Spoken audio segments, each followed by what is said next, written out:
अर्जित वित्त से कोई भी वास्तु शांति कृत्य संभव नहीं है। अब किसके धन में कितना न्यायोपार्जित है, कितना अन्यायोपार्जित है, ऐसा तो सुपर कंप्यूटर अमेरिका क्या विश्व में नहीं बना। हाँ, भारतीय दृष्टि में जरूर इस प्रकार के कंप्यूटर है जो शुरू से लेकर लास्ट तक निरीक्षण करते हैं, जैसा खाए अन्न वैसा बने मन इत्यादि बहुत सारी उक्तियां हमारे यहाँ मिलती हैं। तो जब वास्तु का कलश स्थापित किया तो उस पर वास्तु की स्वर्ण मूर्ति स्थापित करे।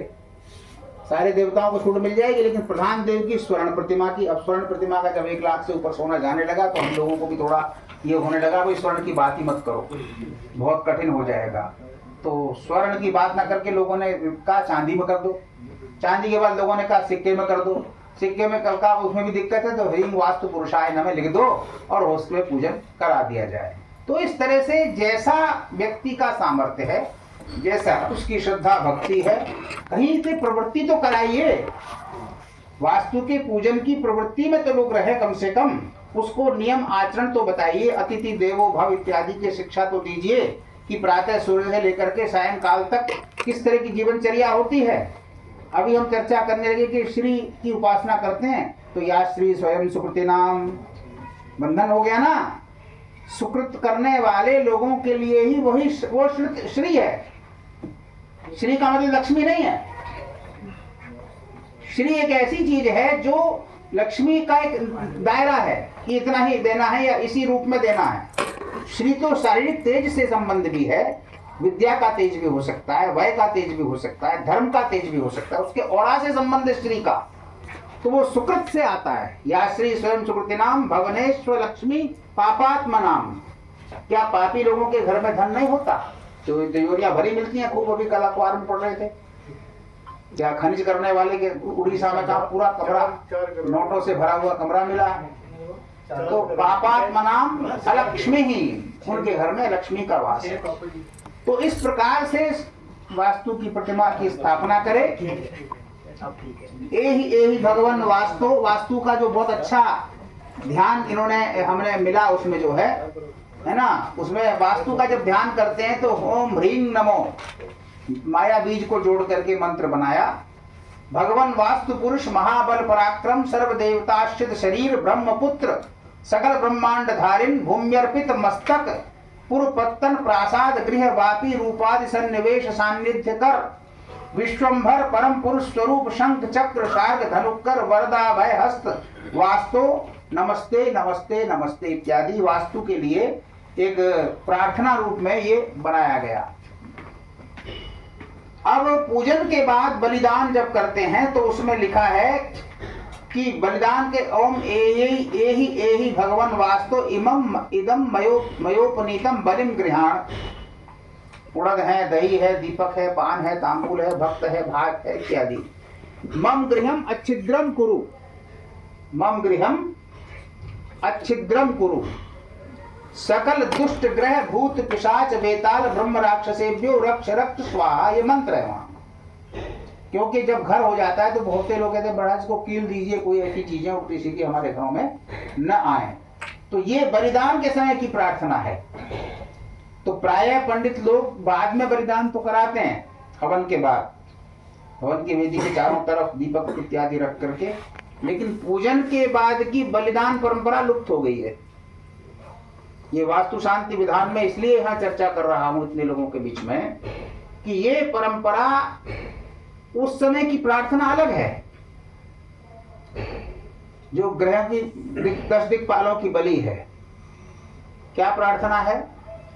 पूर्वे इंद्राय, पूर्व दिना पहले इंद्र को देना है। पूर्वे इंद्राय सांगाय सपरिवाराय सायुधाय सशक्तिकाय इदम दधिमाश बलिम समर्पयामि। ये समर्पित किया, किस किस को किया सब बोल दिया। फिर प्रार्थना उसमें बाद में की गई है। अनेन दिशो रक्ष बलिम बक्ष। आयु करता, क्षेम करता, शांति करता, तुष्टि करता, पुष्टि करता। पंडित लोग हैं सब कह रहे हैं हमको याद है तो हमको भी याद है भाई। तो जिनको याद है उनको इशारा काफी है, अन्यथा पूरा मंत्र पढ़ जाओ तो कोई फायदा नहीं। तो लेकिन ये इसलिए बता रहा हूं कि वो तो ये मंत्र है और जब पहले पूजन के समय के बाद में आपने बलिदान किया तो वहां भगवान वास्तु के लिए लिखा मम गृहम अच्छिद्रम कुरु सकल दुष्ट ग्रह भूत पिशाच वेताल ब्रह्म राक्षसेभ्यो रक्ष रक्ष स्वाहा इति मंत्रेण शतांबूर दक्षिणाकम बलिम दत्वा प्रार्थयेत। दक्षिणा के सहित बलि में भी दक्षिणा है। पहले प्राय क्षेत्रपाल वाले में तो लोग रखा देते हैं, लेकिन दिक्पाल वाले में नहीं रखाते हैं। कहीं के पंडित लोग ध्यान रखते हैं, लखाते भी हैं, है ना। तांबूल शतांबूलम, हाँ इसमें लिखा है ना शतांबूल दक्षिणाकम बलिम दत्वा, है ना। आज उसमें आप वास्तु शांति पढ़ेंगे तो अलग अलग देवताओं का अलग अलग विधान है बलि का। शिखी को क्या देनी है, पर्जन्य को क्या देनी है, अलग कहीं कहीं मांस से भी है, कहीं रुधिर से भी है, कहीं रुधिराक्ष चीटा देकर के भी है। तो उसके लिए शास्त्रों में वचन बनाए कि भाई जहाँ मांस बलि लिखी है वहाँ ये वस्तु रखे, ये वस्तु रखे। तो सात्विक पूजा में उन सब का निषेध भी है कहीं कहीं, क्योंकि आपके पास पूजा कराने वाले तो लोग सब तरह के लोग आएंगे। जिनके यहाँ घर में मांस रोज बनता है, मांसाहारी भी हैं, क्या पंडित जी उसके यहाँ जाने के लिए मना थोड़ी कर देंगे? जाएंगे पूजा कराने तो जाएंगे। तो जहां जहां जैसे बलि दे सकते हैं, अथवा जिस घर में जैसी समस्या विद्यमान है। क्या होता है कि वास्तु शांति एक ऐसा विषय है, इसमें क्यों लिखा प्रति संवत्सरम कारयेत बुध है। प्रति संवत्सर क्यों करावे? क्योंकि एक बार वास्तु शांति कर दी, उसकी लिमिट 1 वर्ष तक जाती है। वास्तु शांति तो की, लेकिन हमारा भाव उस तरह से पूजन इत्यादि में नहीं था, हमारी श्रद्धा भी उसमें नहीं थी। हमने जबरदस्ती, लोगों ने कहा कि भाई क्यों नहीं इतना बड़ा मकान बनाया तो पूजन हवन नहीं करोगे? अरे तो करा देंगे, किसी पंडित जी को ले आओ पकड़ के कहीं से, थोड़ा सा ऐसे करा देंगे। बाद में पता पड़ा घर में बहुत सारी समस्याएं आ रही हैं, उल्टी सीधी समस्याएं आ रही हैं। तो जैसी जैसी समस्याएं आए वैसी वैसी समस्या जिस जिस देवता के कोप से दोष से शास्त्रों में लिखी मिलती हैं, उस देवता के तत्त पूजन करके तत्त बलि के विधान व्यक्ति को करने से वास्तु शांति होती है। ऐसा इससे अर्थ ये निकलता है, ध्वनित होता है। आपको अन्य कि आप सामने शीशा लगा दीजिए, दक्षिण मुखी मकान है तो आप तांबे का तार बांध दीजिए, है ना। आप जो लाफिंग बुद्धा लाके, वो क्या होता है इतने बड़े बेड वाला लाफिंग बुद्धा लगा दीजिए, उस सबसे कोई शास्त्र में हमारे यहाँ वर्णन नहीं मिलता। हमारे शास्त्र में वर्णन पूजन हवन इत्यादि का वर्णन है, उससे आप पंच महाभूतों से प्रार्थना कर सकते हैं। बलिदान के बाद प्रार्थना लिखी गई कि यज्ञ भागम प्रतीक्षस्व। यज्ञ बाद में है, हवन बाद में है। कह रहे हम आपका पूजन करके आपको बलिदान करते हैं और यज्ञ भाग की आप प्रतीक्षा करें। पूजाम चैव बलिम मम नमो नमस्ते देवेश मम स्वस्ति करो भव। यजमान से बुलवाए जहां तक हो सके। इस प्रकार प्रार्थना करके हस्तों पादों प्रक्षाल्य, खासकर जब क्षेत्रपाल के लिए जाते हैं ना बलि देने, तो हाथ पैर धो के आता है व्यक्ति। लेकिन वास्तु के लिए भी लिखा कि बलि दे करके हाथ पैर धो करके आसन पर बैठ करके फिर अर्घ्य प्रदान करे। गुरुजी, इसके अंदर योगियों के साथ में वास्तु जो है उनकी भी मतलब पूजन के बाद बलि देनी है। हाँ, अच्छा, वास्तु के देवताओं की बता रहा हूँ मैं। अच्छा, वास्तु शांति पर ही बोल रहा हूँ ज्यादातर। हाँ। तो योगिनियों को तो है ये सर्वसिद्ध है, जानते हैं लोग। हाँ। लेकिन वास्तु के लिए ये देवता की बलि दी जा रही है। वास्तु के पूजन के बाद अर्घ्य का विधान, जैसे गणेश जी के लिए आता है ना गृहाण अर्घ्य, है ना, तो विशेष अर्घ्य है। रक्ष रक्ष गणाध्यक्ष रक्ष त्रैलोक्य रक्षक भक्तानां अभयं कर्ता त्राता भव भवार्णव दई मातुर कृपा सिंधु शाणवातुराग्रज प्रभु वरदस्त्वं परम देहि वांछितं वांछितार्थद। तो ऐसे ही वास्तु के लिए क्या लिखा कि हस्तौ पादौ प्रक्षाल्य उपविश्य अर्घ्य प्रदानम ओम पूज्योसि त्रिषु लोकेषु यज्ञ रक्षार्थ हेतवे तद्विना न सिद्ध्यन्ति यज्ञ दानान्यनेकशः अयोने भगवन् भर्ग ललाट श्वेत संभव। अरे गणेश जी तो वहीं के हैं, उनको विशेष अर्घ्य है तो क्या इनको छोड़ देंगे? वो कहेंगे देखो गणेश जी को तो देते हैं, हम भी वहीं से आए हैं, वो तो वास्तु तो उन्हीं के अंश से है ना। तो भगवान भर्ग ललाट श्वेत संभव गृहाणार्घ्यम मया दत्तम वास्तु स्वामिन नमोस्तुते इत्यर्घम दत्वा प्रणामम कुर्यात्। ऐसा अर्घ दे करके प्रणाम करे। क्या प्रार्थना करे? मंत्रहीनम क्रियाहीनम भक्ति श्रद्धा समन्वितम यत् पूजितम मया देव परिपूर्णम तदस्तु मे नमस्ते वास्तुदेवेश सर्वविघ्न हरो भव शांतिं कुरु सुखम देहि सर्वान् कामान् प्रयच्छ मे इत्युक्त्वा वास्तु पुरुषम प्रणमेत। ऐसा करके वास्तु पुरुष को प्रणाम करे। तो यहाँ चर्चा चली थी देव योग्यो बलिर्देय मंत्रोच्चारण पूर्वतः बलिदानम पायसेन योगिनी नाम पुनः पुनः हवन के लिए बता दिया अष्टोत्तर सहस्त्र, अष्टोत्तर शत अथवा 28 अथवा 8 आहुति से।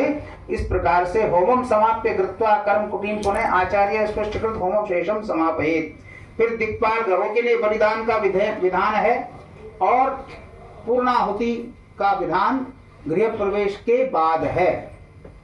पहले दिन यदि आप कर्तव्य कर्म करेंगे तो पूर्णाहुति अगले दिन होगी। ये ध्यान रखने वाला विषय है कि हवन तो करा दिया आपने पहले दिन, बलिदानांत हो गया। रक्षा दीपक जलता रहेगा, अन्य देवताओं के दीपकों को जलाने की कोई, क्योंकि ये भी एक मन में संदेह आता है कि महाराज सब दीपक बाद तक जलने चाहिए क्या? तो रक्षा दीपक को बाद तक चलना चाहिए। प्रधान देवता का दीपक विसर्जन नहीं हुआ इसलिए बाद तक चलना चाहिए, लेकिन अन्य दीपों को दीपम समर्पयामि धूपम समर्पयामि तक की आवश्यकता होती है। और पूर्णाहुति का संकल्प जो है विशेष रूप से किया जाता है, उसमें भी संकल्प करके पूर्णाहुति होम करना चाहिए। और क्षेत्रपाल के लिए चतुर्मुख दीपदान का विशेष विधान है ना। गृह प्रवेश करके उसके बाद पुण्यहा वाचन करे, आचार्य जी का पूजन करे। और इस प्रकार से अनेन विधिना यस्तु प्रति संवत्सरम बुधः। विद्वान व्यक्ति को चाहिए, जैसे अपने बच्चों का बर्थडे मनाने के लिए हर साल वो कोशिश करता है, बड़ी पार्टी होटल में या कहीं रखता है, तो वैसे ही संक्षिप्त विधान, मध्यम विधान, विस्तृत विधान, जैसा उसका सामर्थ्य हो, जो गृह के प्रवेश की तिथि है उसके हिसाब से करना चाहिए। अभी कई जगह समस्याएं आई घर में, तो उसका घर जाके देखा तो बिल्कुल वास्तु सम्मत बना हुआ, कोई उसमें ऐसा नहीं था कि वास्तु के अनुसार न बना हो। और ज़्यादातर सोसाइटी फ्लैट्स जितने भी हैं वो वास्तु सम्मत एक के ऊपर एक, इधर किचन है उधर किचन रहेगा, जिधर बाथरूम है उधर बाथरूम रहेगा, उसमें कोई ऐसी चीज नहीं आती जिधर खुला स्पेस है वहाँ खुला स्पेस रहेगा। तो उसमें हमने पूछा कि आपने प्रवेश कब किया, क्योंकि गृहारंभ आपके हाथ में नहीं, भूमि पूजन आपके हाथ में नहीं, और गृहारंभ भूमि पूजन के बाद गृह प्रवेश केवल आपके हाथ में होता है। नया फ्लैट की चाबी मिल गई कि साहब अब इसमें पूजन करना है, तो हमने अनुभव किया कि गृह प्रवेश का जो समय है वो बताइए। गृह प्रवेश कालिक कुंडली जो है वो उस रहस्य को खोलेगी कि इसमें जो दोष आ रहे हैं वो किस कारण से हैं। लोग प्राय वास्तु के दोष को मानते हैं, काल दोष की भी चर्चा है कि अगर समय पर उचित समय पर कार्य नहीं करेंगे तो आपको आध्यात्म का बल नहीं मिलेगा। उचित देवताओं की पूजा उसमें नहीं करेंगे। लोग कहते हैं हमने सत्यनारायण कथा कर दी महाराज और देवी जी का हवन पंडित जी कराए गए हैं तो उससे वास्तु शांति हो गई, वास्तु के लिए आहुति डली नहीं। वास्तुष्पते पतजानी यस्मान स्वावेशो अनमीवो भवान है इत्यादि वैदिक मंत्र है। नहीं तो ओम वास्तुष्पतये स्वाहा इदम वास्तुष्पतये नमः छोटा मंत्र भी बनाया जा सकता है। एक एक मंत्र ओम शिखने नमः ओम पर्जन्याय स्वाहा इत्यादि मंत्र बनाए जा सकते हैं, लेकिन तत्त देवता के मंत्र से आहुति डलनी चाहिए। तो उसमें जब हमने गृह प्रवेश की बात की तो ध्यान नहीं कि किस समय प्रवेश किया था, तो हमने कहा वीडियो बनी होगी। बोले हाँ वीडियो तो बनी थी, उसमें टाइम भी आता है, तारीख भी आती है। उस हिसाब से जब कुंडली बनाई गई कि जो लग्न था गृह प्रवेश का उस समय प्रवेश नहीं हुआ था, और उस लग्न में राहु विद्यमान, सप्तम में केतु विद्यमान, 12 में सूर्य विद्यमान इत्यादि इत्यादि सारे ग्रह जो देखे हमने कहा ये तो ग्रह शांति अब होनी चाहिए। वास्तु लग्न के दोष के निवारण के लिए वास्तु लग्न जनित ग्रह दोष शांत्यर्थम पूजनादिकम करिष्ये। इस पंडित जी थे, उनको बता करके समझा करके हमने भेजा तो उन्होंने वो कराया, तो उसके बाद फिर थोड़ा शांति घर में महसूस हुई। तो हमें ये पकड़ना है कि वास्तु शांति में हमें क्या करना है। प्रति संवत्सर जो लिखा है, प्रति संवत्सरम कार्ये बुध, प्रति संवत्सर कार्य बुध है क्या? फिर लग्न देखना है क्या? बोले फिर प्रवेश लग्न नहीं देखना है, फिर वास्तुअर्चन का नक्षत्र इत्यादि आपको पकड़ लेना है। तो प्रति संवत्सर लिखा ना, ऐसा तो नहीं लिखा कि जिस दिन गृह प्रवेश किया उसी तारीख पर करें, हर संवत्सर में करें। तो इस प्रकार प्रति संवत्सरम बुधे गृहेवा पत्तने कुर्या न से दुःखम अवाप्नुयात्, उसको दुख की प्राप्ति नहीं होती, न व्याधिजम भयम तस्य, शारीरिक कष्ट, न च बंधु धन क्षय, और जीवेत वर्षदम स्वर्गे कल्पमेकम। उसका इतना पुण्य बताया है जैसे कि कोटिकनम त्रिजय पुण्यम अष्टिकम दश संगुणम इत्यादि है ना। वास्तु का कार्य ही पुण्य उत्पादक है। अर्थात उसमें कोई ना कोई तो रहेगा। आदमी बना करके अपने ही जीवन भर रहता रहे ऐसा तो नहीं है, उसके बाद वो समाप्त हो गया। तो कोई भी उसमें रहेगा, कोई भी उसका सेवन करेगा। इसलिए लोग धर्मशाला बनाते हैं, मंदिर बनाते हैं, बड़े बड़े वास्तु निर्माण करते हैं। अपना घर भी बनाएगा तो उसमें भी लोग परिवार के सदस्य रहेंगे। तो इस प्रकार से वास्तु शांति का जो बहुत बड़ा विधान है, इसको हमने बड़े संक्षेप से आप लोगों को बताया। और इसमें लास्ट में आता है ब्राह्मण भोजनम। अब इसमें भी मैंने देखा